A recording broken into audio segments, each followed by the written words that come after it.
मेसचं जेवण सोडून हॉस्टेलला आपलं स्वतःचं जेवण बनवण्याचा आनंद काही वेगळाच असतो। 7व्या दिवशी राम लखनने मला सकाळी सकाळी मस्त पराठा खाऊ घातला।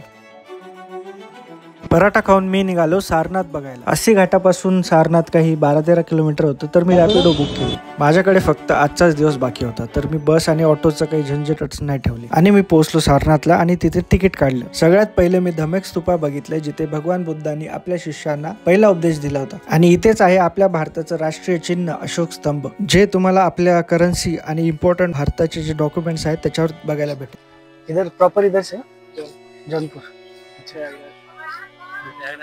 असं म्हणतात की याला सम्राट अशोकाने बनवलं होतं आणि इथे तुम्हाला डिअर पार्क सुद्धा बघायला भेटेल। आणि ही जागा पूर्णपणे बघायला तुम्हाला ऍटलिस्ट 1 तास तरी लागेल। फिरून जास्त भूक लागली होती तर बर्गर खाल्ला आणि नंतर खाल्ली चाऊमिन। नंतर घेतले बजरंगबलीचे दर्शन आणि बाकीचे साईड बघायला गेलो। इथे होता मूलगंध कुटी विहार आणि याच्या मागेच भलं मोठं गार्डन होतं आणि त्याच्या मध्येच तुम्हाला डिअर पार्क साठी एंट्री भेटेल। नंतर धरमपाल मार्केट मधून मनोहर उद्यानाकडे गेलो आणि या भेटीच्या आठवणीत मी घेतला अशोक स्तंभ।